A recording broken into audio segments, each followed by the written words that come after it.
your seatbelt. It's going to be a bumpy ride. Chrissie is hilarious. Chrissie, have you ever heard of the comedian Basha K. Ali? No, that sounds like something you yell out before you blow up a plane.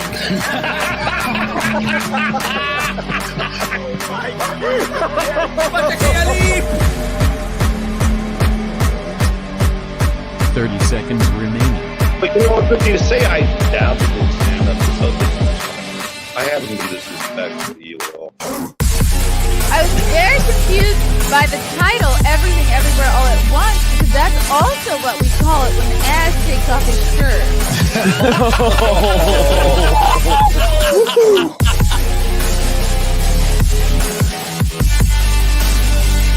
I shouldn't be up here. I should be in school on the other side of the ocean.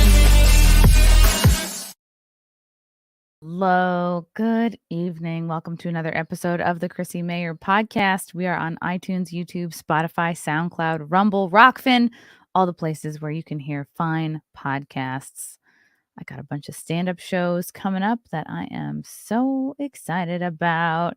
Guys, next week I'm going to be in Las Vegas. I'm going to be, I think it's next Thursday. I have my stand-up show. But before that, on Wednesday, the 26th, I'll be at the Geeks and Gamers Friday Night Tights meetup at the Millennium Fandom Bar. I think that starts at 6. And then the following evening, Thursday, April 27th, I'll be at the Space. I'll be headlining, and Keanu Thompson and Lila Hart will be featuring for me. They're two of my very funniest friends. I know you'll love them. So if you're going to be at that meetup, get your tickets now to come to the stand-up show. Then I'm heading to Texas. I'm going to make a few appearances in Austin early May. Then I'm going to be hanging out at the Blaze, going on Alex Stein's show for a couple days. And then I'll be headlining Hyenas in Dallas May 5th and 6th. 2 shows Friday, 2 shows Saturday. Lila Hart and Keanu Thompson will be joining me in Dallas as well. Then I got Richmond, Virginia coming up. Sandman Comedy Club, that's August 9th. And then I'll be going to Anime Matsuri August 10th through the 13th in Houston, Texas. I'm headlining that same weekend, Friday, August 11th at the Secret Group in Houston. So get your tickets now. If you know you're going to be at Anime Matsuri, come and hang out. Get your tickets at chrissiemayr.com. And I can't wait to see you guys there. And as always, if there is a club nearby you or a venue, tweet at them, tag me, just get in their ear. Get annoying. Why not? Yeah. I want to try to maybe perform in Arizona before the end of the year.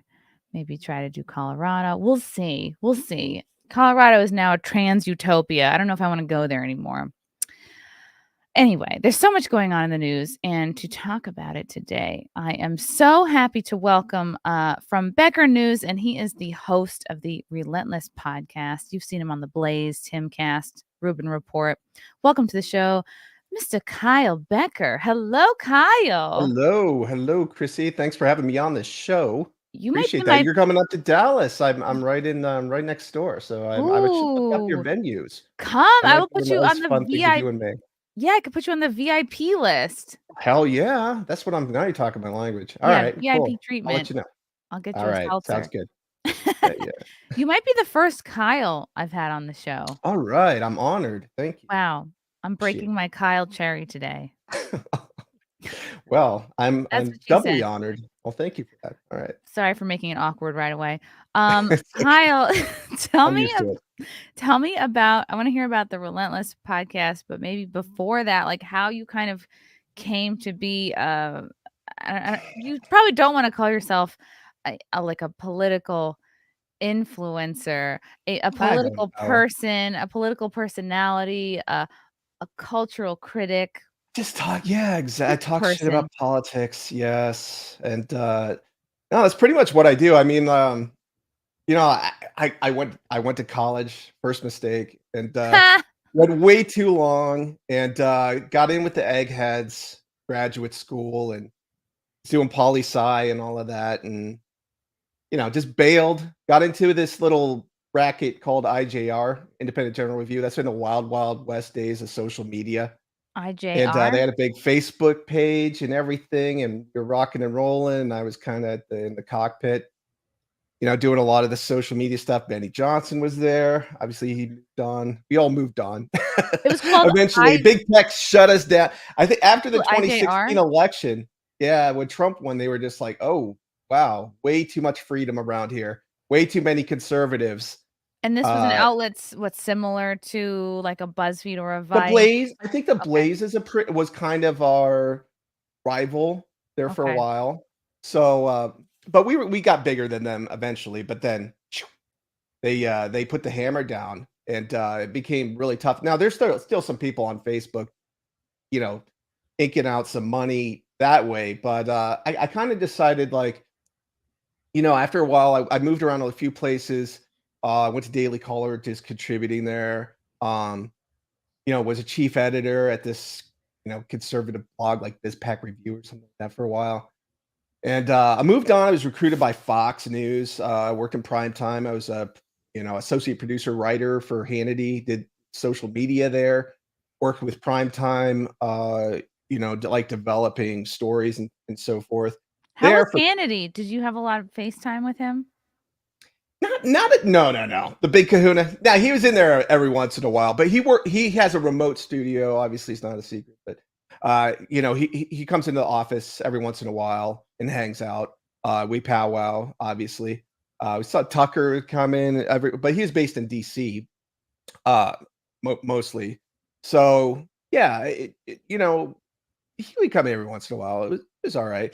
Worked there a couple of years. Left right at the election. Right. So, yeah, a few other people just, we parted ways with Fox News on the team, and I started my own company and started tweeting. And people were just like into this election criticism. I was just like, it's like, okay, this is screwed up. This is screwed up. This is screwed up. And they were like, oh, yeah, the election's completely screwed. And, Why it's did all you real, leave blah, blah, blah. Fox? Were you Uh, not pleased with how the network The started? Fox was, it's an interesting thing. When you're a producer or whatever, you're not necessarily going to be like talent there. You're working for talent, Like, I'm gonna be a and you got certain star. opportunities there. And I wanted to move into different areas and stuff, and that didn't. I was brought on to be a producer. That's what I was going to do. And when I signaled that I wanted to do some other things or whatever, they just me and some other people. I mean, there were some people who left too. It wasn't just me. Went to New York Post, and like one of my friends, Emma Joe, was on there. She went to New York Post, broke one of Oh the yeah, I key know her. people that broke the Hunter Biden laptop story. Yeah, that was Um, big. yeah. So a few of us parted ways, but it's Fox is kind of funny. It's kind of structured that way. I can't talk too much about it, but they really get talent bring in. They don't really, you're brought in Grow. to do your job. That's what you're going to do. So I started my own company, much better deal for me. Much more opportunity for me, and I've really loved being outside of corporate media. It was a good experience working in Manhattan for a while, but glad to do my own thing, and got kind of some traction on Twitter, and start branching out into things. I do Substack. I'm going to start my Relentless podcast pretty soon. Ooh. And it should be great. I have some people lined up, Rumble's working with me, some others, locals, so they should be helping me out. I know Dave Rubin over there. I'm sure you probably met Dave or I maybe you haven't met haven't. him yet. Oh, okay. Yeah, he's a pretty good guy. I like him. I've met him a few times. Uh, so that's kind of my thing. I've just been on a few podcasts like yours, and it's been great. I mean, I was on with Blaze Media this morning with Steve Dace. Oh, cool. But had back Iowa roots. I knew him when he was doing radio in Iowa, listening to him. He's great. Yeah. So It's just getting It's out really there. good that you left Fox when you were feeling, that feeling of feeling stifled. And a lot of times, like, I think as young people, you think working at a major network like that, you're like, wow, I'm getting my foot in the Yeah. door and then I'll be able to do anything. Like I had Hmm. 2 internships at NBC in college. I would have done anything to get that page job, which is the lowest of the Oh, low. right. I was like, I couldn't have been more qualified. I was a tour guide at my college. I had 2 internships. I was like, Right. I had very low standards. I was like, I'm perfect to be a page.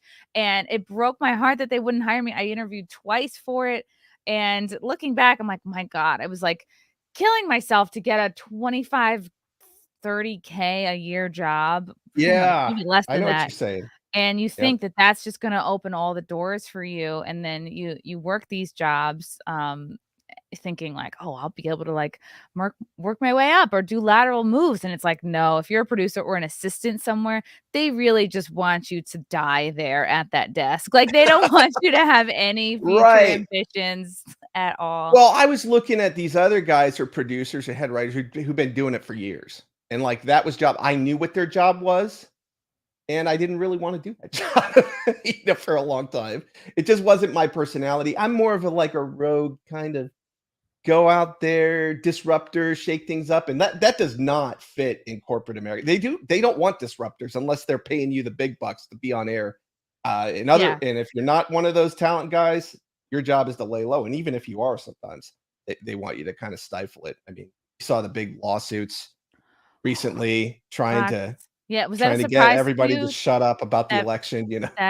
that Fox is paying Dominion, what, 787 Yeah, they million? got a settlement there. So I guess both sides kind of win in some ways. So You very could say they were bizarre. you could say that there are I'll just fine shut up. people I don't want on to talk both about sides. this. I Leave me out of this. Oh, Oh okay. man. Yeah, yeah. But There's fine people on both sides. yeah, right. I got to be so diplomatic, about Right, this I'm whole not thing. trying to, like, yeah, squeeze anything No, out no, of it's you. It's funny, just but all yeah. it's all what's going on. But it is interesting because I just remember I think I tried interviewing a Fox once and then, like, I remember during my throughout my 20s, I was like, "Ooh, I really dodged a bullet. I could have worked for Fox. Ew." And it's like, just such an idiot. All right. Well, Uh, kind of being out on your own, it's much different because you're out there, you're following the stories, but you're also got a big target on you now. It's like since the 2020 election, these big tech companies have gone crazy, and it's just one thing after another they tell you you can't talk about, right? So, so you sit there, you'll do your story, you'll get hammered for it, and then you're vindicated 3 months later almost every time. It's like a joke. yeah, And there's There's been it's so really much weird. the censorship is Yeah. wild, and even in small, strange ways, like, the amount that you have to tiptoe every time I go on YouTube, it's like, "Oh, what do I wanna talk about?" But I can't really talk about because I and and I feel like the strikes are given out so haphazardly. Yes. Like, I was talking to somebody who knows more about YouTube than I do today, and I got a strike for playing an AI of Joe Biden talk it was a compilation that someone had put Well, together. don't play any I'm RFK not gonna play it, Jr. I'm not gonna play it, but he was talking about 'Cause the he T will Squad. he was shut down on He was talking about the T Squad, and yeah. it's Oh, if Joe, you've yeah. heard it, it Yeah, went yeah. viral. It's hilarious, and we were just listening to it and commenting on it and even saying like, "Oh my god, that's horrible." But it didn't even matter, like, the algorithm was like, "Well, these are the words, you're getting a hate Right. speech strike," and I'm like, "What if this were a video talking about how impressive AI is? What if the video was like, I'm going through examples of AI that looks very real?" And I asked this Mhm. person, "Would I still have gotten a strike?" And they were like, "No, probably not.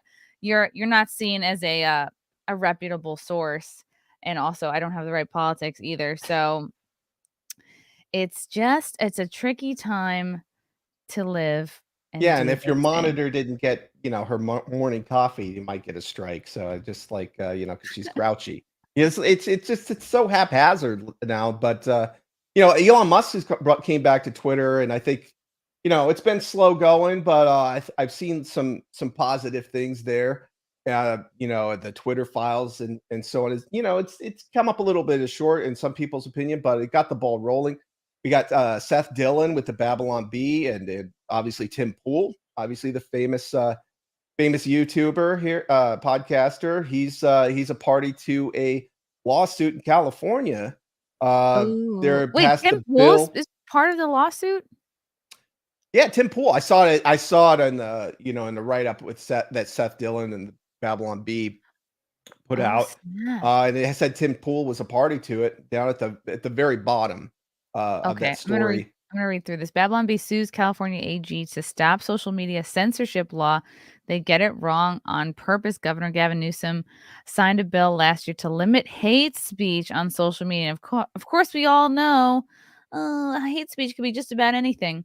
Babylon Bee Seth Dillon, who you guys know, he's been on the show, revealed in a Substack article on Wednesday that his site, among others, is suing California Attorney General Rob Bonta to prevent the enforcement of a social media law passed last year. In September, California successfully passed Bill AB 587, which requires social media companies to submit reports to the state by January 2024 regarding their terms of service, content categories, data relating to violations of terms of services, and guidelines on addressing violations on their sites.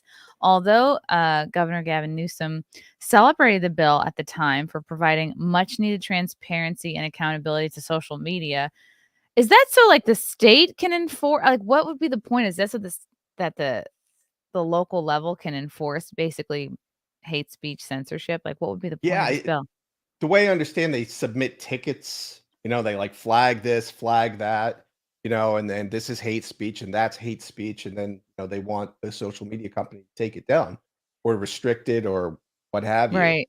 Yeah. And Deep. like California's been sued before. I mean, Harmeet Dillon has sued them for 2020 election collusion. The state of California allegedly participated in a scheme to shut down election criticism. So Yeah. They're claiming it's just about transparency. That's not true. This is a oh censorship yes, bill, not a right. transparency bill, Dylan wrote. No, they want the right to interfere in the election while saying that they're fighting election interference. That's basically what they want. Yeah, it's Well, fun. It must be fun to be able to do and say whatever you want. He cited a quote from Newsom reading, California will not stand by as social media is weaponized to spread hate and disinformation that threaten our communities and foundational values as a country. Ugh, they just they take words and phrases and they twist them. It's very sneaky. Dylan I love also what laid Rand Paul said he at the Senate hearing. He was like, the government has been the biggest spreader of misinformation about certain topics that there was in this yeah, country, and he I was don't hear any spot on. apology. Yeah. Nope. Dylan also laid out his argument for why efforts by big tech to suppress hate and disinformation are often misleading. It's a good thing when people are allowed to speak freely. It's a bad thing when big tech and the government work together to decide what we're allowed to say. Why? Because they often get it wrong. Even worse, they get it wrong on purpose. As I said in my testimony before Congress, censorship guards the narrative, not the truth. In fact, it guards the narrative at the expense of the truth, Dylan wrote. And this is, of course, after we find out the millions of dollars that Facebook and Zuckerberg, donated directly to the Democratic Party in the last election. Oh, with So, what was it, 400 million? They had oh, the Civic Integrity ridiculous Project amount. and Yeah. the Zuckerberg boxes and so on. I mean, just that's election interference. It absolutely is.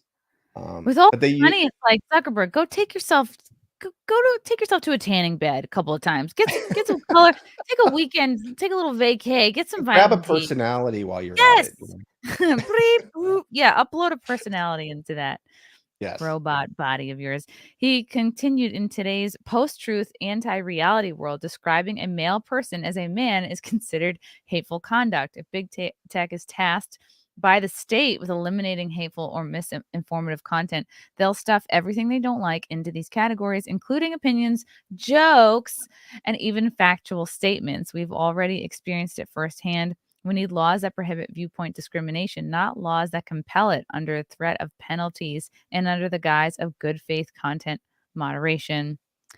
The 31-page complaint alleged that the law could potentially violate both the First and 14th Amendment.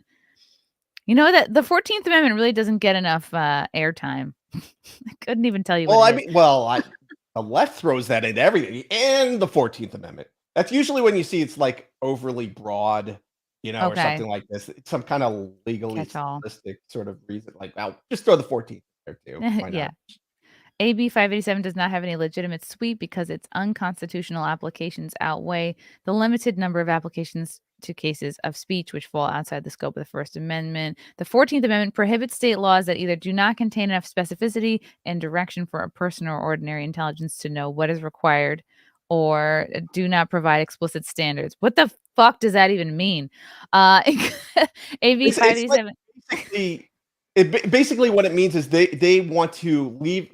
California wants to leave itself so much discretion to call anything hate speech that they Okay. hate. They're woke leftists and they hate your speech. Then it's hate speech.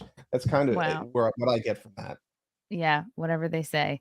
AB 587 includes numerous broad, vague, and ambiguous terms, included but not limited to by definitions of terms like hate speech, racism, extremism, radicalization, disinformation, misinformation, and foreign political interference. Yeah, probably they'll add in the presence of an American flag, We've seen that before. talk of Ron the Paul bumper stickers. yeah. Anything, could be anything. Yeah, literally they can't stand the sight of even a steak, talk of meat, Right, a not steak. allowed. Yeah, no steaks, no guns, no flags, no women that look like women. All that is hate speech. The social media network Minds and Tim Pool are also included as plaintiffs for the lawsuit. Though Dillon was uncertain about the future of the case, he hoped it would provide an obstacle for the law. We're asking a federal district court to block enforcement of the law, Dillon wrote. Whoa. I don't know. This looks like clickbait. I think that's it. Sometimes it's confusing to read these. And I'll get so distracted. I'll be like, ooh, Bill Hader's dating Ali Wong. And then I'll get completely right. off track. Well, the Daily Mail's the I worst just about read that. that. I mean, Daily Mail.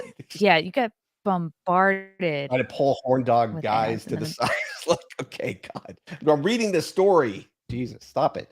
Yeah. Yeah. And then all my targeted ads are outing me, like everything I'm shopping for. It's like, okay, I feel so vulnerable. Oh, man. Ooh, thank you, Ben Well, Hennigar, for becoming so it a seems, member. Chrissy, that California just wants to legalize censorship. That's kind of what this bill is all about.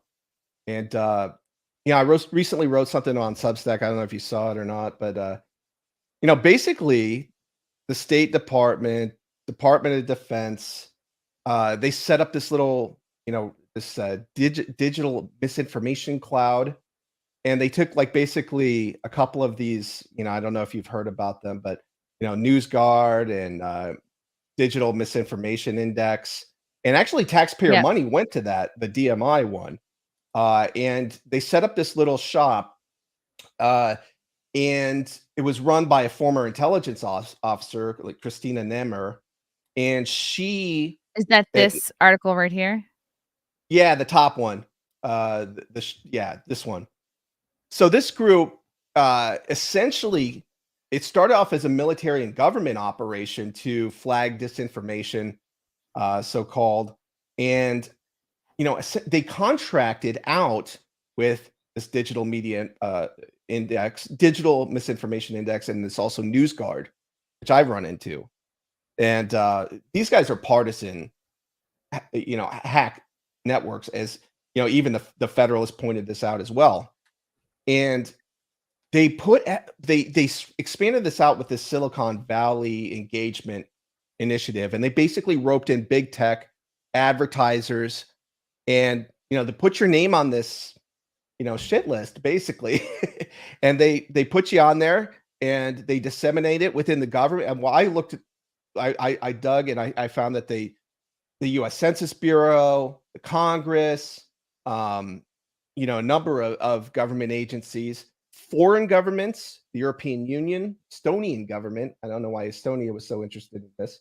Yeah, I haven't heard from them what in is that? a long United time. Kingdom. Like, I guess they care of like conservative bloggers with unorthodox opinions. Apparently that's a big interest issue in Estonia.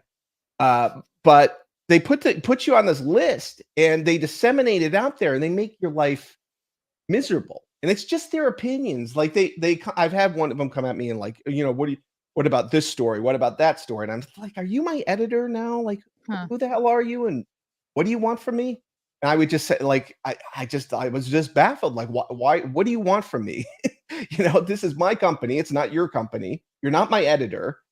And I live in a free country and I have First Amendment protections. And, basically in a marketplace of ideas, it's your reputation that, you have to uphold as a journalist, if you're right or if you're wrong. And sometimes you don't know right away and you have exclusive information, or you've done, analysis, statistical analysis, all this other stuff that these yahoos don't do. They're just getting their marching orders from Dr. Fauci or whoever, and they just do what they're told. They just doing what they're told. And so, anyways, these outfits, and then if you go into further, that talks about at least 5 different contractors that work directly with the federal government, like Stanford Internet Observatory, Washington State had a outfit, Graphica. There were a number. There were like 5 of them that just blatantly unconstitutional. And my question, Chrissy, is like, what do you do when you elect politicians that take an oath to the Constitution then just refuse to uphold it? Like, what do you do with these people? Like, and when does the did they change just take go place? Is ahead. anyone who even enters into politics a slimy greaseball that is just waiting for their cut of whatever? Yeah, that's a good point, because they're just corrupt. Like, they're corporate backers. They finance their campaigns, and they get their staffers give them their marching orders, and like, here, do this, do that. In some cases, don't get me wrong, there's good politicians and bad ones, varying degrees, obviously, but it very much seems like that, where it's just the corporations they just want to have their puppets in office at this point. They almost, it seems to be a trade-off where you go into office, you get filthy rich one way or the other, Yeah. either through revolving door or some kind of, look no further than Biden. And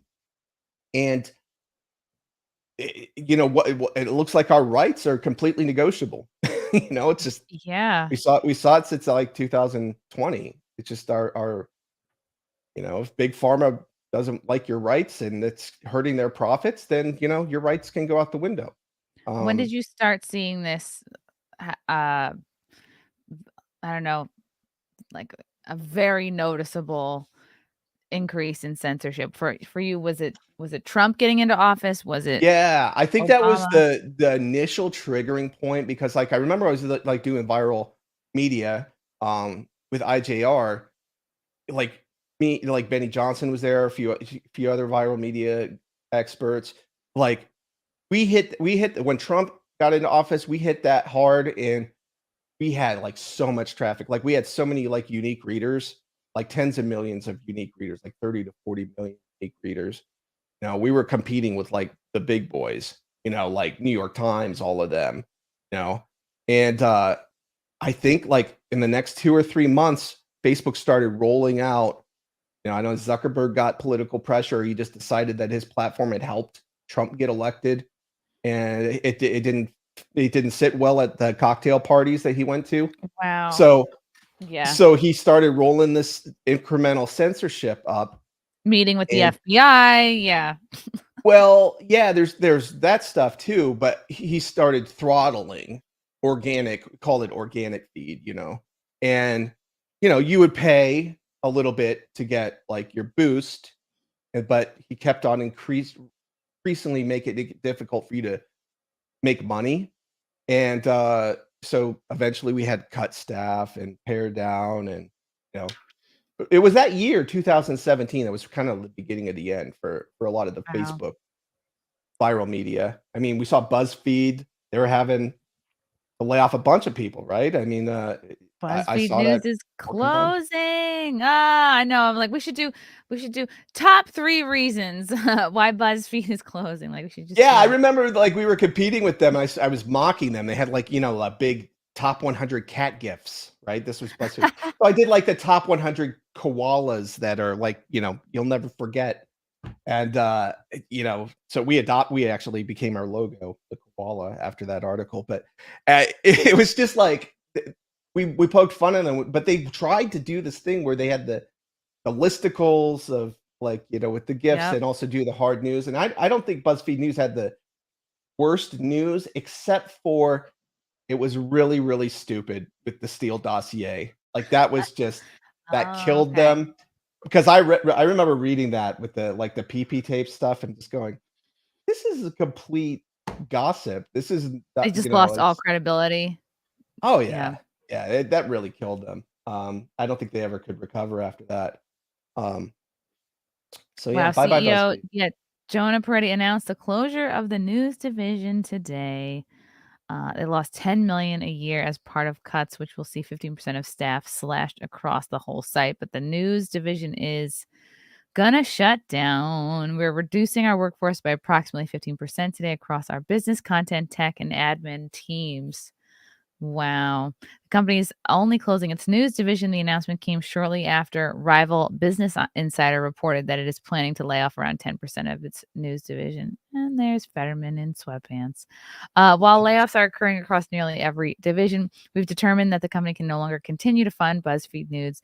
The layoffs will affect 180 employees. Oh, look at this beautiful office. Goodbye. No more And he'll be cucumber water. fine. He's still rich. Oh, they had cucumber. They look like a place to Yeah. have cucumber water.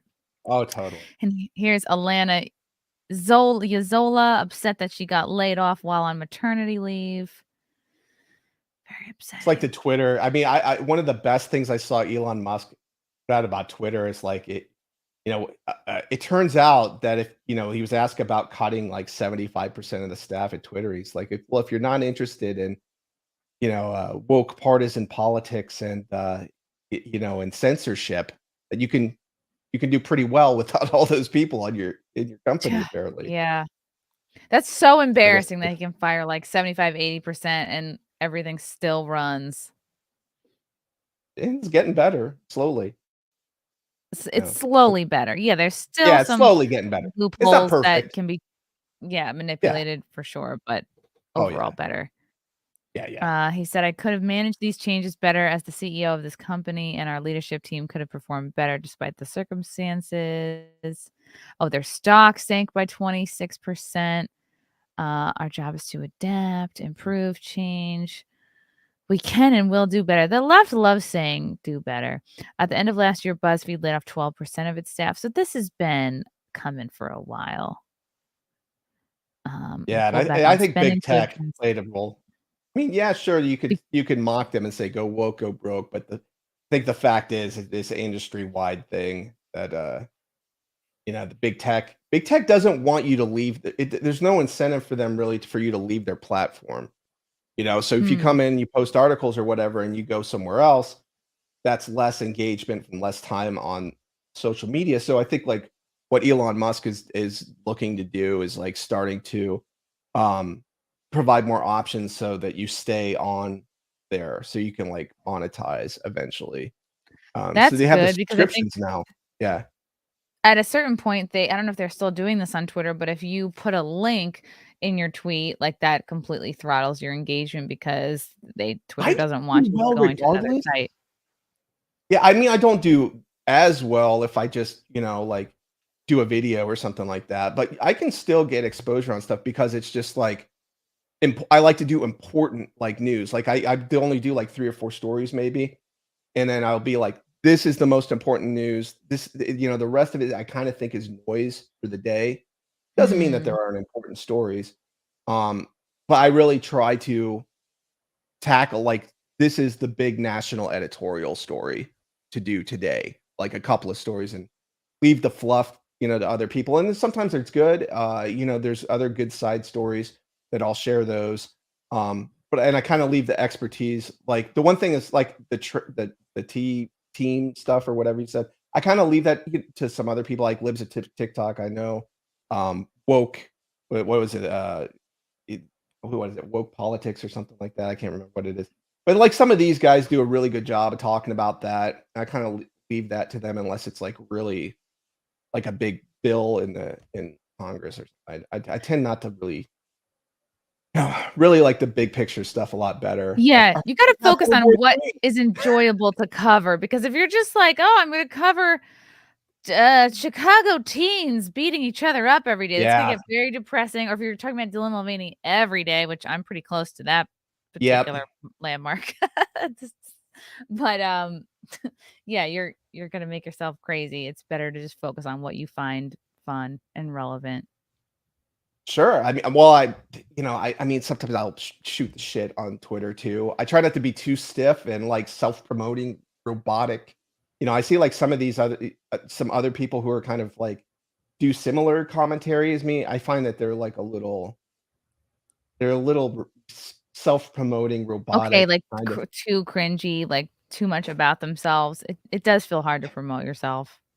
It is, but you got to, that. Yeah. Got to. What takes of yours have gotten the biggest backlash?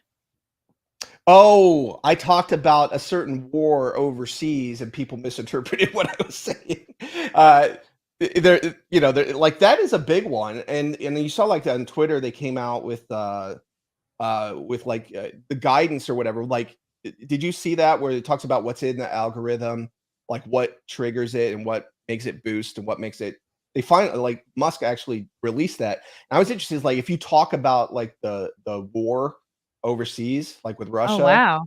if you talk about that at all, you can get really hammered. Like, and what I think like Wow. the bat signal went out and like this kind of internet troll team like assembled like Troll I don't know, it squad. reminds me of like Mighty Morphin Power Rangers or something Yeah. like that. They assembled and then it's Yep. like they got their target, they locked on and they just start making a bunch of stupid comments over and over and over again.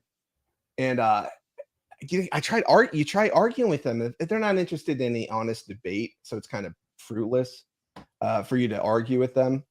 But I find that was kind of fascinating to me. And like they really like they hammered me. Like, I mean, I got a ton of engagement and a ton of exposure, but it was just like, okay, this is not what I was arguing. They're all arguing themselves. They're arguing with a straw man. They're not, you know what I mean? Have you ever had that happen to you? Like you tell a joke and they just like just Like trigger somebody the wrong way. every couple of Yeah. months, and it's never what you think. Yeah, I'm used to it, and you gotta keep Oh keep yeah. doing it. Like my first cancellation, your first cancellation is always the hardest, but then it always gets easier, and then you can kind of just Yeah. laugh at Well, them. It's the like, wow, first you're really one. offended by a joke. Okay, here we go. Yeah, if you don't mind, I can talk about like the first time I really got flack for something I did. I found like kind of surreal. And I see it like somebody will bring it up every once in a while still to this day. Like it's happened like 8 years ago or something, 7 years or whatever. I remember I was criticizing Obama having this weird trip to Hawaii and like nobody knew why. I was reading Newsweek and they were like, why is Obama in Hawaii? And I'm like, I don't know. So I started reading this stuff about him and it's like, okay, he's going here, he's going there. This is his itinerary. And I wrote it out. And then like we had a lot of attention on us and like they just fixated on that. They turned it into something that wasn't. And it just like it turned into like this whole zoo, and I'm just Really? like, and yeah, What? and So then you're when just I being explained it critical to of it, I had to Obama? go You're to just like, why corporate. did he go? Why is he going to I had Hawaii? You're just asking. Yeah, in a way, there was like some political stuff that was happening at the time, and it was just like I was like, what is he doing there? And no, I basically got like a demerit or whatever you want to call it, like, and I had to talk to this corporate communications guy, and I explained it to him, and he's like, "Well, I agree with you. It's complete nonsense." But I remember that, and people still bring it up to this day. I have no idea what it was about, what it was talking about. Did you But ever learn why he went to Hawaii? Was that ever revealed?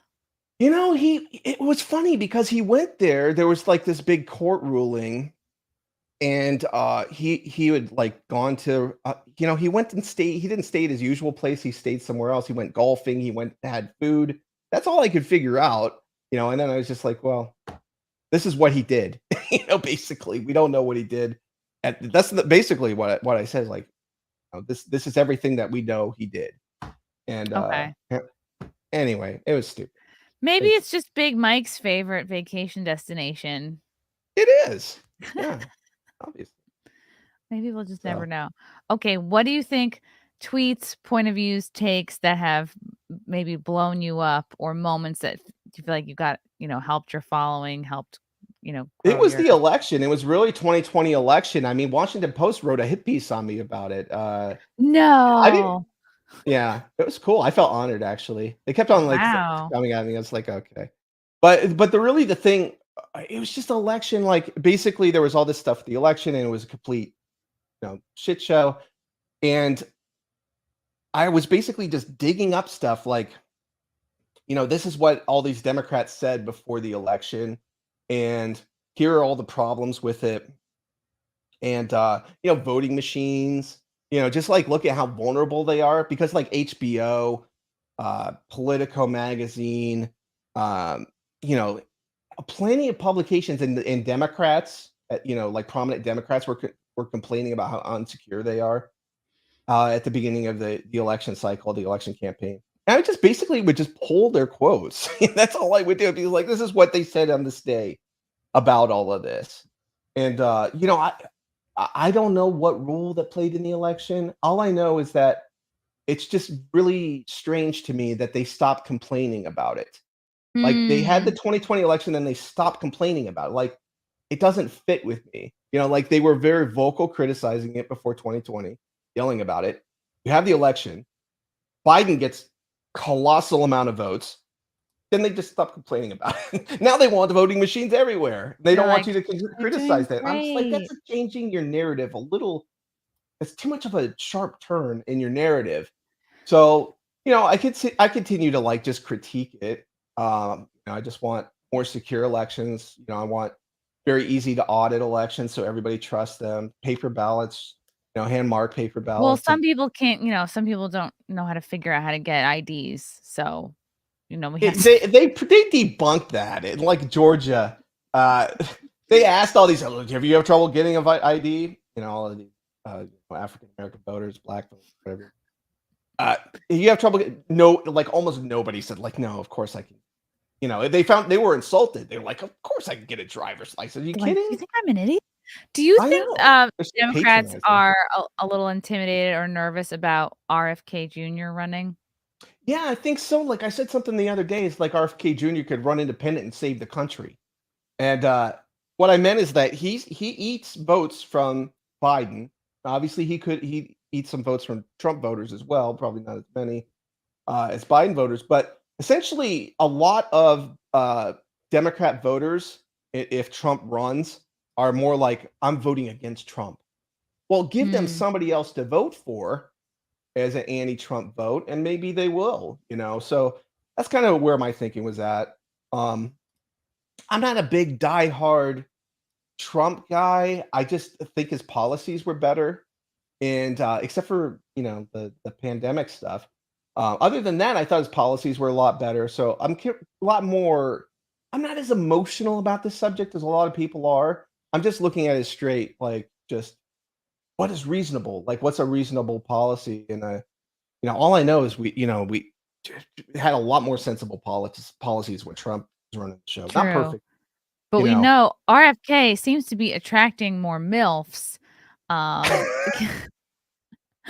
Never What seen does so that many mean, hot Chrissy? MILFs.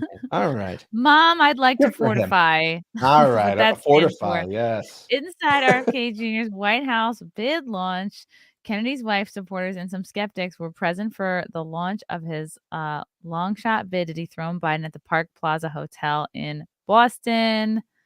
Wow. Okay. Is that it? Is that the whole article? My God. This is okay. It's from the New York Post. It's redirecting me. Oh, yeah. Oh, I it's just almost like gave I you haven't these. figured out how to use the internet. Kind of a problem. No, I mean, Let me pull this RFK, back up he's from got the Post. RFK Jr.'s got some far out politics. I mean, but he might be able to stick. I mean, the Democrats are a far out party, so he could be a lightning rod. Those guys. Yeah, Biden, and Biden like don't looks like he's underestimate the asleep, and MILFs. he's got. Somebody should put some tapioca in his mouth every once in a while. That's kind of the way he looks, doing his job nowadays. And it's like, can we Yeah, get he somebody who's looks maybe like a he little more can't even finish his vigorous? oatmeal. I know. It's Yeah, sad. It's he very needs to take a sad. little nap. He needs to go His back to the supporters, RFK villages, supporters are. Florida. He does. RFK supporters were a mix of old-time Democrats dreaming of Camelot, Republicans, and anti-vaxxers came from as far Oh, as Vermont and Palm ominous. Beach to see the 69-year-old who's been described by no less than the Boston Globe as someone who, without his name, would just be another fringe-dwelling extremist. Inside the red, white, Aw. and blue bunting draped ballroom at the Park Plaza filled with Secret Service style security and bomb sniffing dogs. Kennedy supporters held signs reading Heal the Divide and Kennedy 2024. There was an eclectic mix of stayed. Wow, I don't even know this word. NPR bag clutching New England preppies, a few women brandishing anti-vax signs, and more than a smattering of 50-ish California blondes in the vein of Kennedy's wife, actress Cheryl Hines, who's probably all her Oh, friends. I've never seen so many hot MILFs in my life, and they're all flirting. One man at the rally told the Post. very important comment. Very, very important. Like, set the Yeah. milieu. Fox You News know. vibes. Oh yeah. Well, Yes. I You mean, should it's establish a hilarious. You vibe. read these articles. They're so butthurt. A lot of these like little staffers who write these little articles, they're just like, they're like triggered. You could tell they're triggered as they're writing it. Kind of Triggered by the cringe. But blondes. Yeah. yeah, well, Many maybe refused didn't to swing speak to that way. reporters. But one, Anne, an 80-year-old woman from Pulteney who'd gotten up at 4 a.m. to drive to Boston with her daughter, said she had better be quoted correctly. I remember the day JFK was killed. She said, I was working at the hospital.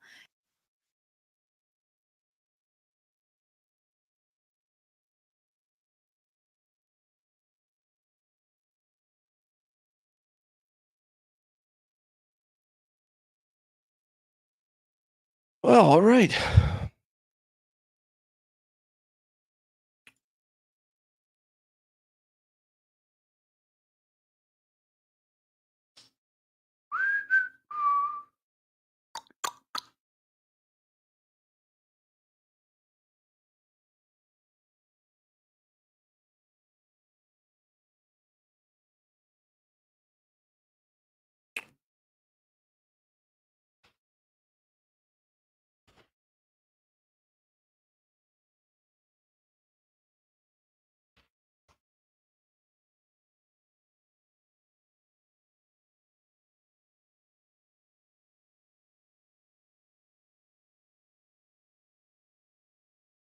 How long was I out for? I'm reading this article. I'm like, wow, Kyle's really listening. I am quiet. Yeah, I was really quiet there for a minute.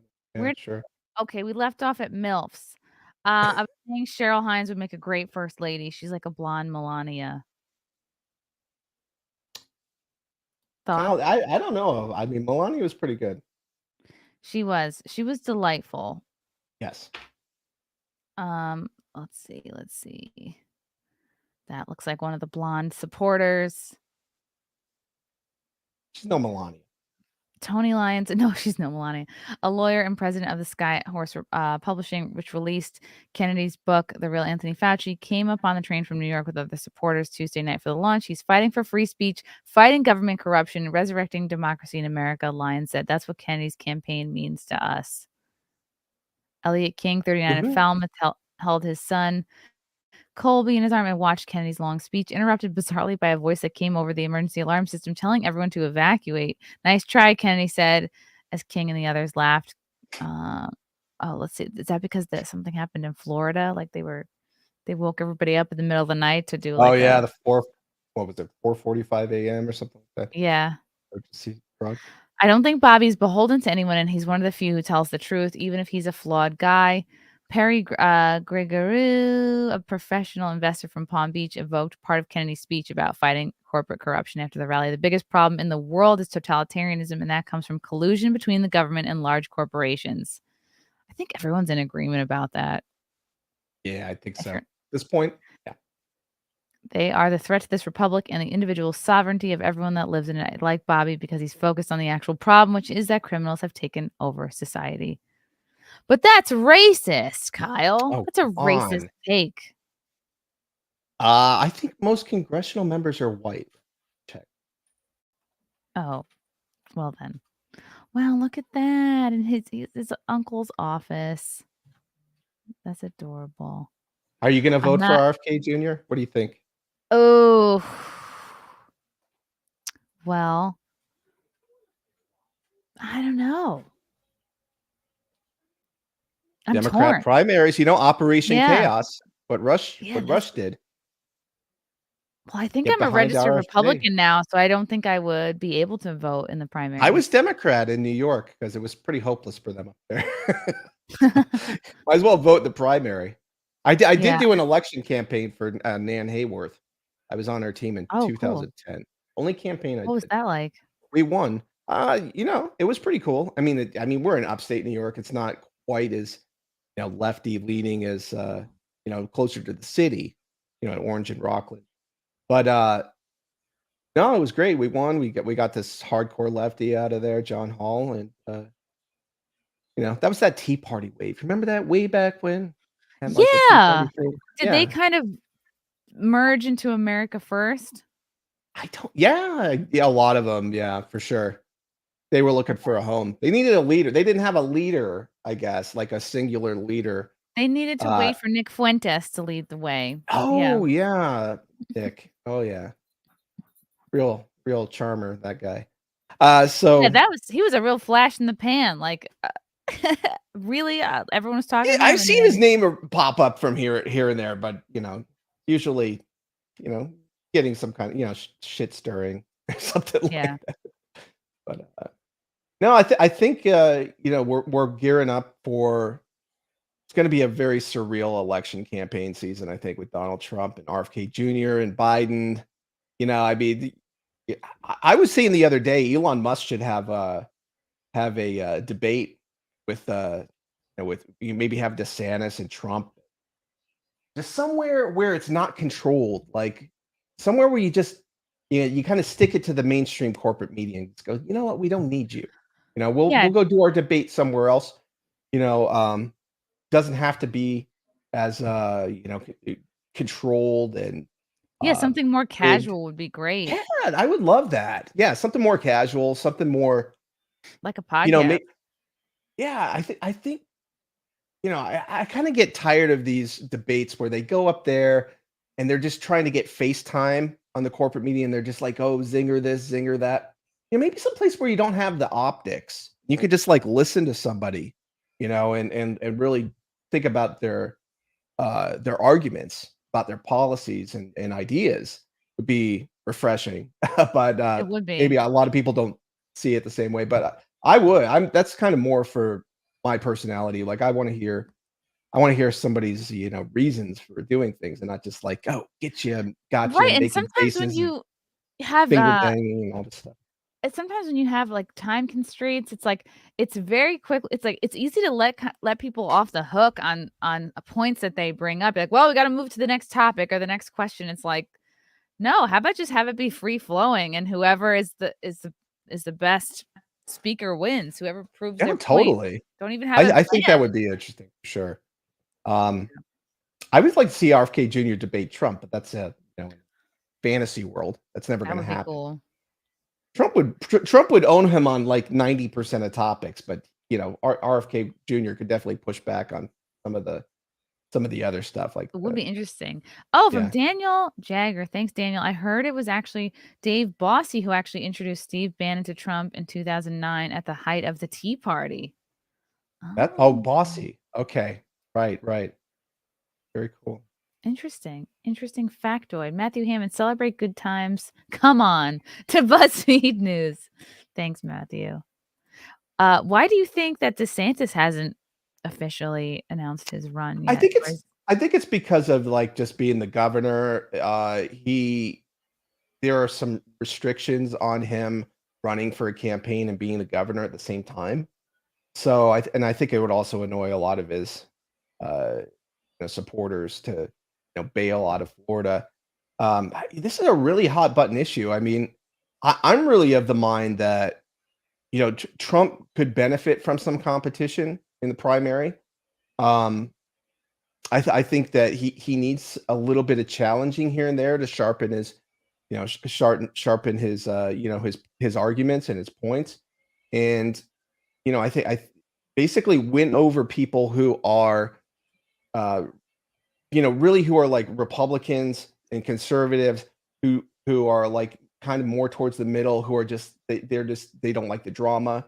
They want Trump to look and act presidential and strong and decisive and all of these things to kind of like put them at ease. So I think if he would run unopposed, I think it wouldn't be as good for him. I think he needs somebody to argue with. I think he would ultimately win against DeSantis should he run, but I think it would be good for him, but good for the country. But a lot of people don't see it the same way. It's a real hot button issue, and This is a good comment from Kim Jong-poon. I would like to see RFK Jr. take Trump to task on Operation Warp Speed. Yes, and this is where RFK could pick up a lot of the Trump voters that are really upset with the way he handled all of that and locked down the country and pushed the jabs and all that stuff. And it's hard for us to decide, like, oh, how much of that did he really want to do? How much of that was he pressured into doing? How much of that did he like literally have to do? But I don't know. I feel like we'll never know. I don't think he would lose any supporters at all, and he would pick up a lot of supporters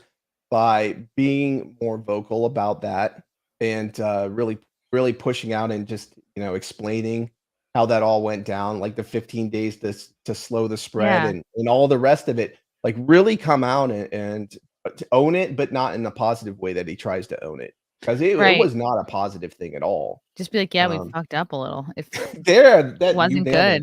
You said it better than me, definitely. Daniel Jagger, Roger Stone put forth a Trump RFK unity ticket in 24 after the DNC kneecaps him in the primary like Bernie. Oh, wow. I like Roger Stone. He's entertaining. Interesting. It's gonna be interesting to see what happens. We just gotta fight censorship in the meantime, Kyle. I'm all about it. By subscribing to your Substack at thekylebecker.substack.com. One way to do it. That's one way to do it. thekylebecker.substack.com. Yes. There's only one of me. I'm like the only Kyle to be on your show. I didn't need to go that far. And you know what? You're going to be the last Kyle because I don't know if anybody else is going to measure up. And follow Kyle on Twitter at Kyle N.A. Becker. What is N.A. like? Kyle, the regular Kyle Becker. It's not non-alcoholic. It's that's for sure. No, I have two middle names for some damn reason that I don't know. I got stuck. That's good. That works. Different. Everyone follow Kyle. Any Jerry Springer final thought? Any projects coming up other than the podcast, of course? Of course. No, I'm just really excited to be here and chat you up and get to know more about you. I'd like to see you do just a comedy show. I'm interested in seeing what that's like Dallas, in person in Dallas, Austin, right? I got some friends in Austin. But Dallas a little closer to home, so that could be fun. But I mean it was great shooting the breeze with you about this important stuff. And we're still here. We're not censored. I think we did the show right to stay clear. I'm guessing. So and Matthew at least we stayed safe. We had a safe chat. We were very safe. Matthew Hammond says Trump should make RFK Jr. the HHH secretary. What position is that? Does he mean Health and Human Services? Oh, yeah, that makes sense. That could get wild. Maybe FDA. That would be great. That would make a lot of people happy. Be a lot of heads rolling. I can imagine. Oh, man. I'm excited, though. Everyone follow Kyle. Everyone subscribe to his Substack. Keep on top of Kyle. He's got great takes. And share this. Why not? Share this. Yeah. Everyone. I haven't been telling everybody to like and subscribe, but I'm going to start doing it now. Yeah, this podcast. Subscribe if you're not subscribed. Share it to a friend. Let's get the word out. I'm getting boned by the YouTube algorithm. So help a sister out. Share, like, subscribe. Thank you, Kyle, for coming on. Definitely. Thank you, Chrissy. It's been fun. We will talk soon. And thank you to the chat for your comments and questions. And we will see you next